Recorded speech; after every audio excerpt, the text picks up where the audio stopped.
This podcast is brought to you by Penji. Penji is a creative subscription service that gives you access to pre-vetted, agency-trained creatives from all over the world. From graphic design to illustrations to social media management and web development, it's all included for one monthly price. It's time to say goodbye to the hassle of searching for top-notch creative talent. With Penji, you get quality and consistency delivered right to your inbox every day. Carefully crafted for you by humans, so meet your new creative team today. Head over to penji.co for more and enter the coupon code located within the podcast show notes.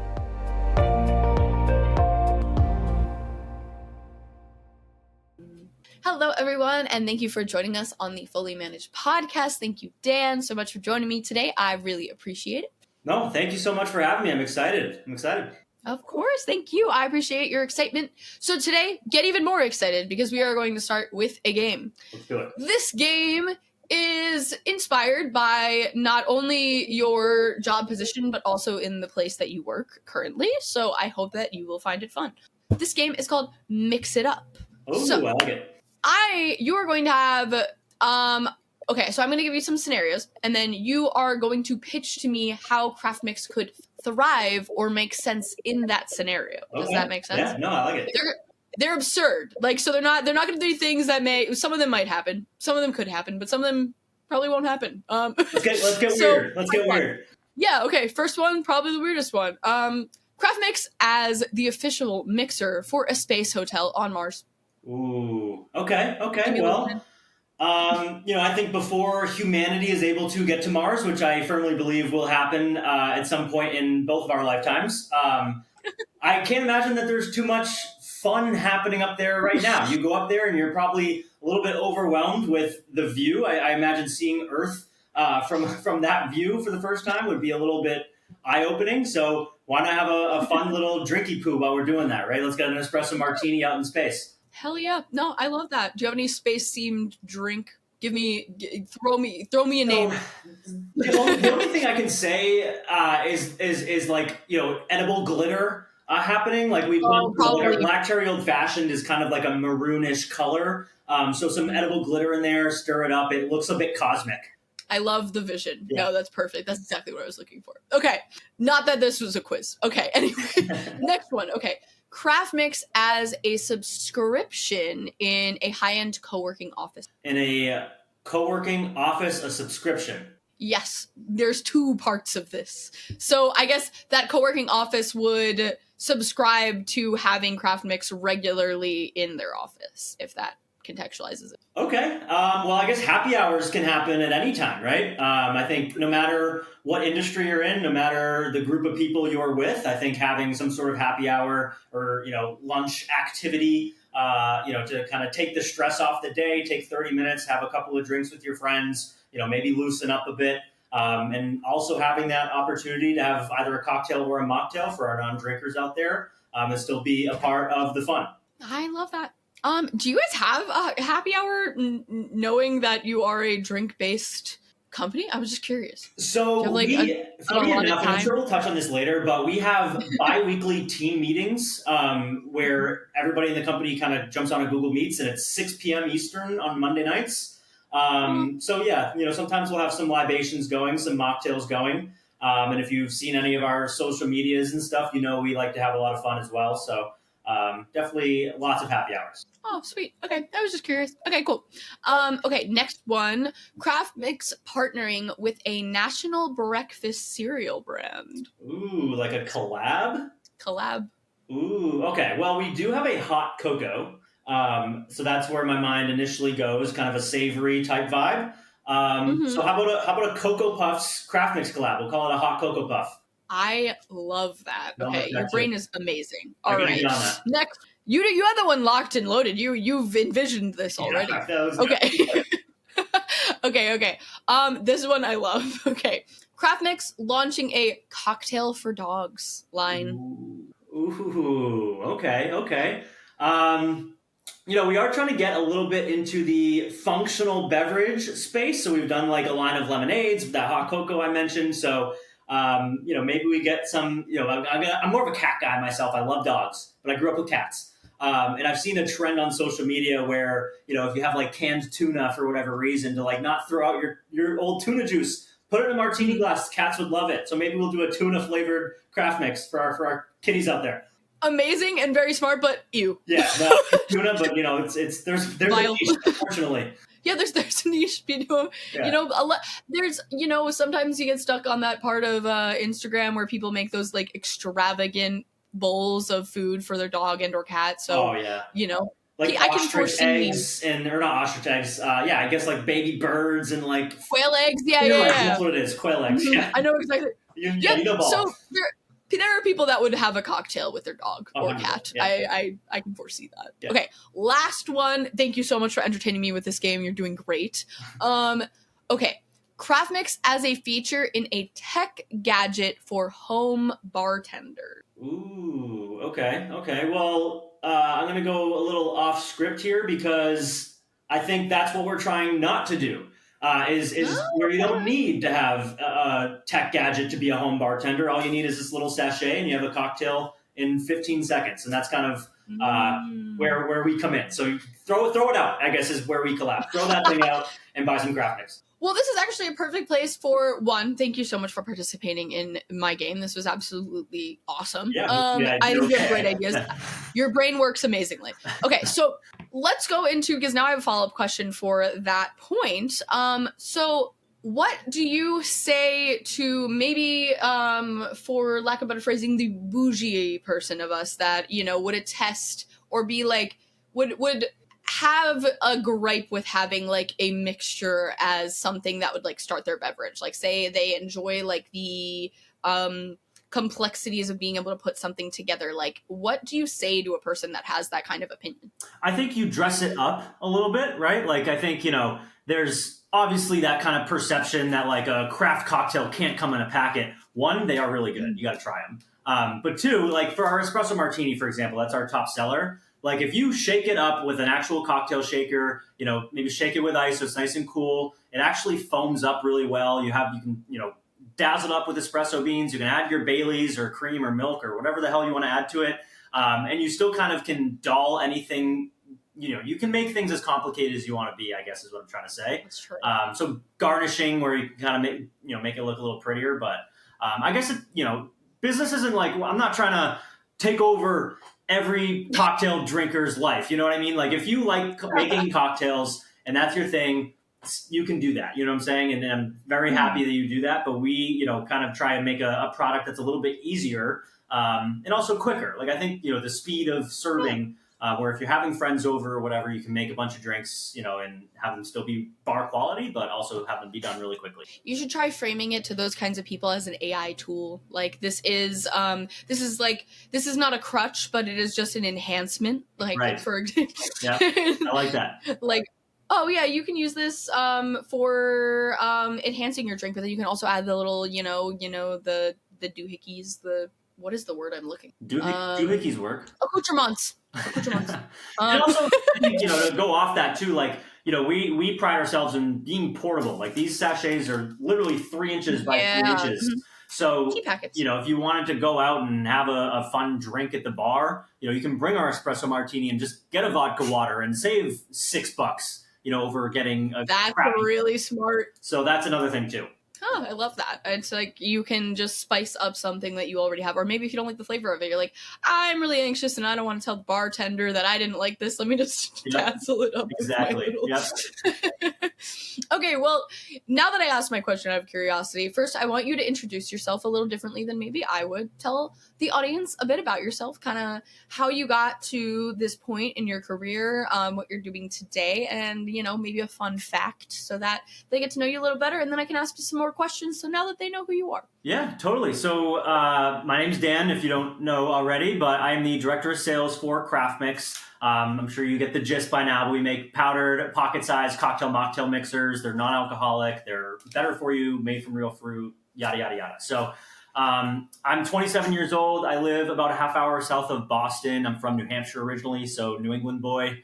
And yeah, I guess I kind of fell into this role because, I went to school for finance. I graduated from, college in 2020. So It was a pretty rough job market, to say the least, for me and my entire class. And yeah, I think, kind of while I was at school, I realized, not that I don't love finance, because I do like personal finance and I like, kind of the broad, intricacies there, but I didn't want to be a banker. I didn't want to work at, some bank somewhere and sit in a cubicle for 9 hours and waste my life away. I wanted to feel important with what I do.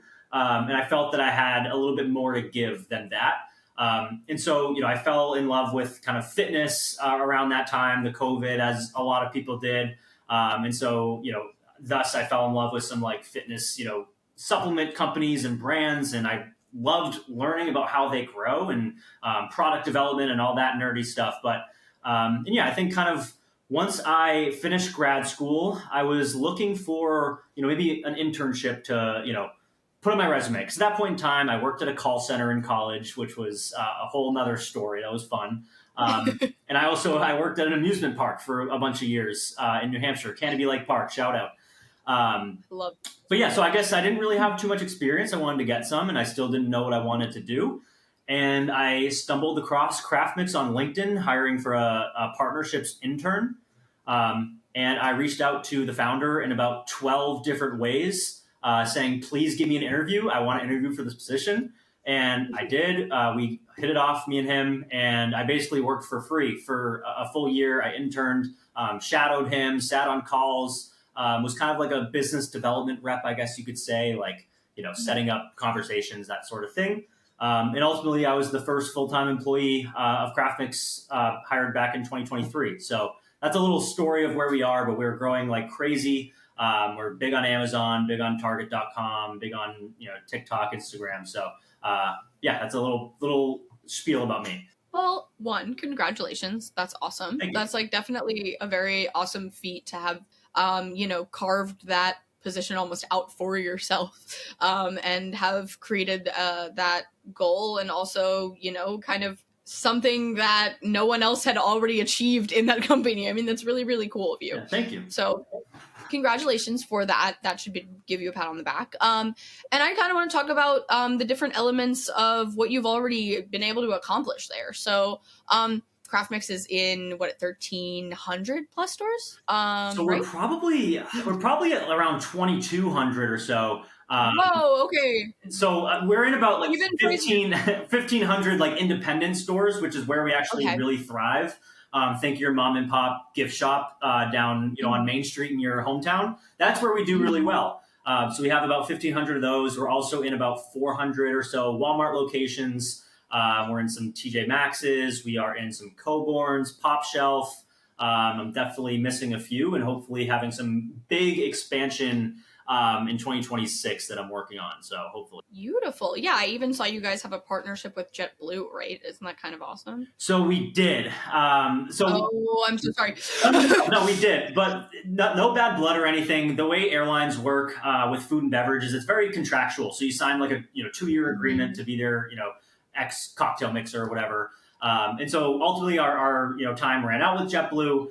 There was some miscommunication between ringing up the packets versus ringing up like the vodka. So we were moving through a lot of units, but not necessarily getting sales. Which is something that you got to work for, right? You got to always adjust as you go, because the airline space could be a big opportunity for us down the road.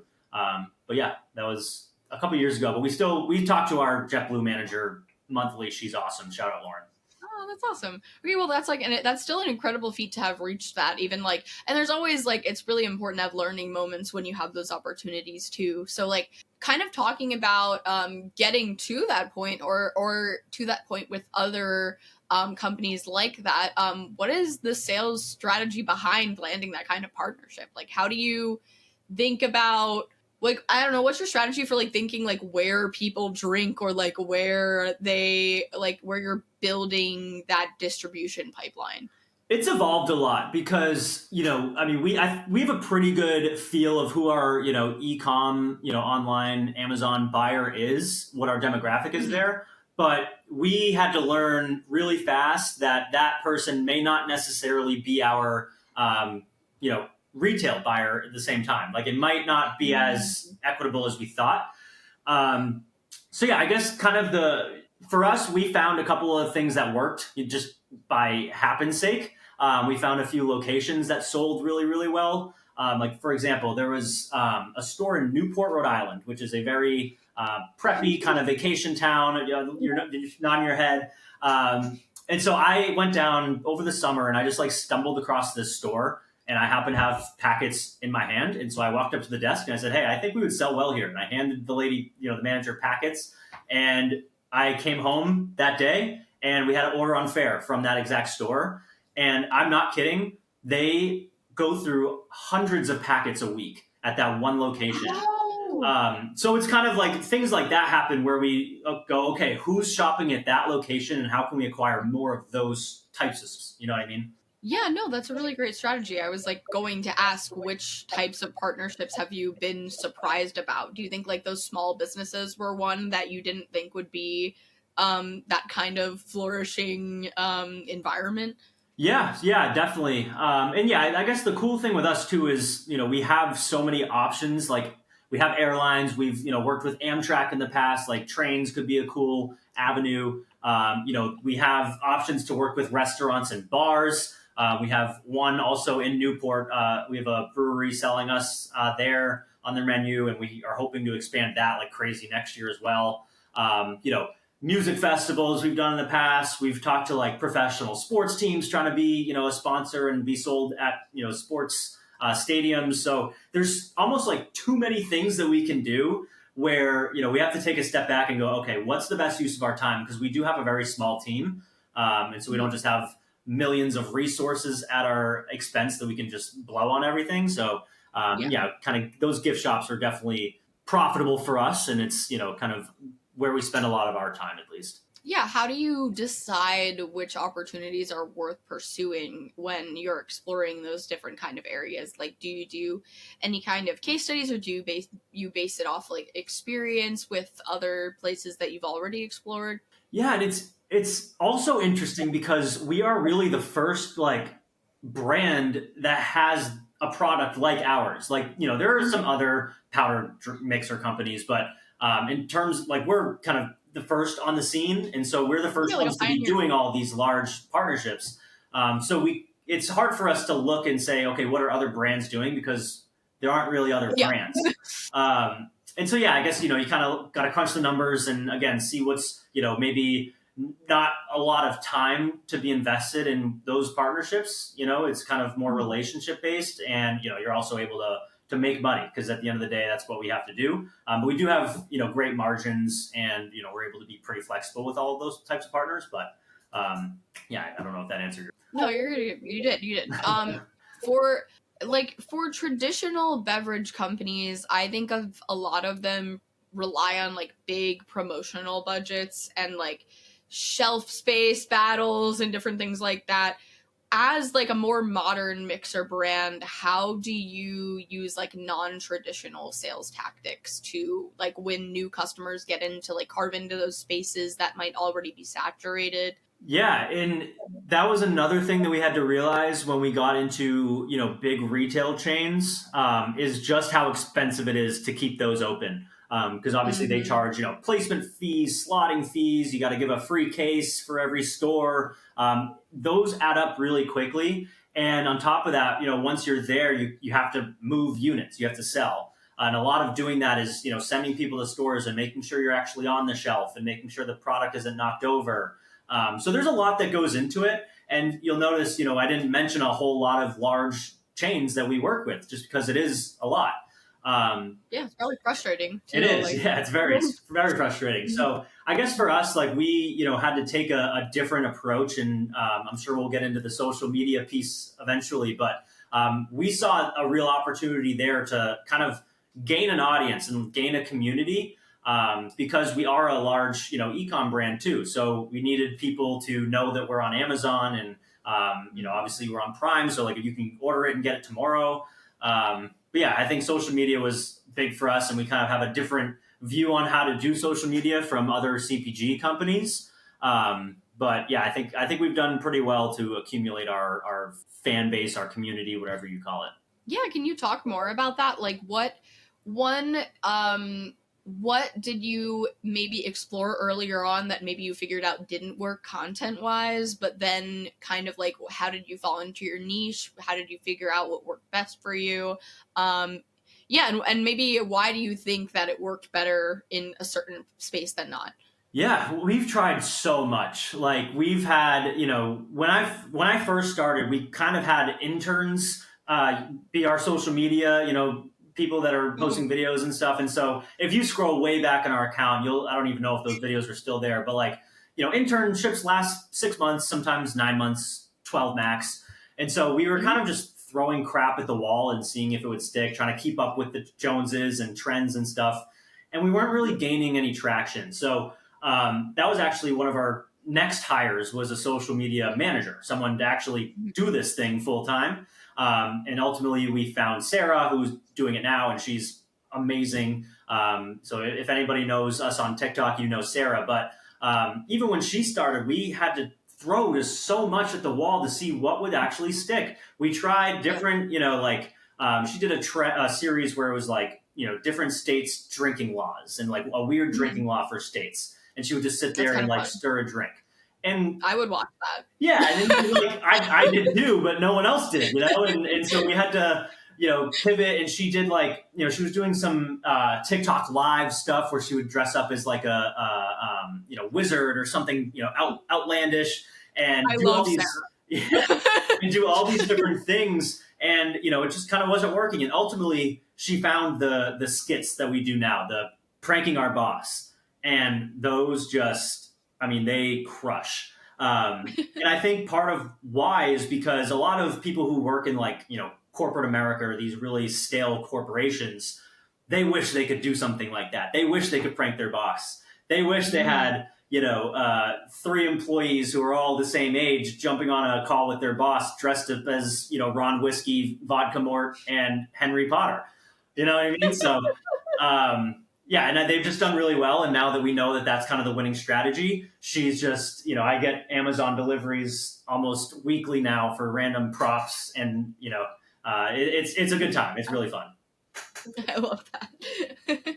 Well, it's nice to be able to explore a kind of niche form of content that's genuinely fun and exciting to record and be a part of, because I think that that's something that people always wish that they can do, but sometimes it's just not right for the industry or it doesn't make sense. So it's really fun that you guys not only kind of pioneered the space for, your particular product, but also that you were able to pioneer a form of content that you figured out worked for that brand. It's kind of like, I don't know, they both fit in together. Like, it makes sense that ended up being what worked the best. Yeah, and I attribute everything to Sarah. She, like I said, went through so much to, finally find something that worked. And I think we're up to like 325K on TikTok and maybe like 115 or 120 or so on Instagram. So compared to when she started a couple of years ago, it's pretty crazy growth. So shout out Sarah. She's awesome. Yeah, no, shout out Sarah. Those are fun ideas. Yeah.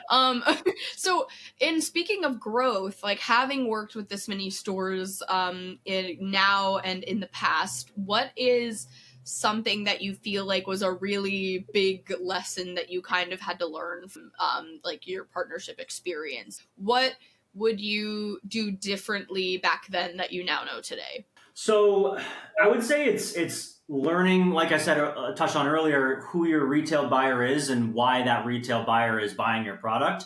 So when our very first retail launch was actually Kroger back in 2022. I was still an intern. But for those of you who don't know, this is our main product. It's a 12 pack. So essentially 12 of these little sachets are inside of this big pouch. And we launched this product in Kroger, and it's $14.99. And nobody bought it. It just sat on the shelf, because who is going to spend $15 on a product that they've never heard of, a brand they've never seen?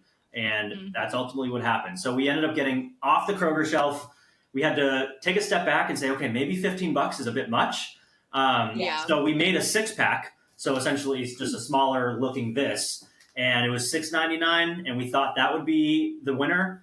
We did some like Sprouts launches with that product. And again, it just didn't really do much. It didn't really move the needle for us. And so we thought, why not just sell these, right? $1.99 for each packet. It's a really low cost option. You know, we have these little display boxes for them that holds 24 of these. So it's like a $25 case wholesale. And if you sit it right at the register, people are going to pick, a $2 espresso martini. Oh, cool. 100%. And like the stocking stuffer world is huge for us. So like around, pretty much now through the end of the year, like these just fly because you see this and you're, oh, my coworker would like this, or oh, my mom would like this, or my sister, whatever. Yeah, no, I think that's a really great strategy. And I actually even was going to ask about the single serve powder packet, the efficiency of that, because like, how does your how has your sales pitch evolved with like maybe even sustainability in mind, and like research, like retailers maybe pushing back or embracing that based off of like that, like the creation of the smaller. Yeah, I mean, for us, like a big pitch is that it takes up less space. So for like, airlines, for example, like when we were first talking to JetBlue, we had our strawberry mule on that flight. And so like, if you think of even just a margarita mix, for example, like our regular competitor, obviously we're better for you. We've, much better branding. We have a story behind the brand, but those bottles or even the cans, they just take up a lot of space. And on airlines, every square centimeter is worth thousands of dollars. So, they were able to hold 12 of these packets, in the little shop cart. It was about this much space taken up compared to the bottles that were this. So, sustainability is big for us. We take up 95% less space. We use 90% less plastic than pretty much all other drink mixers.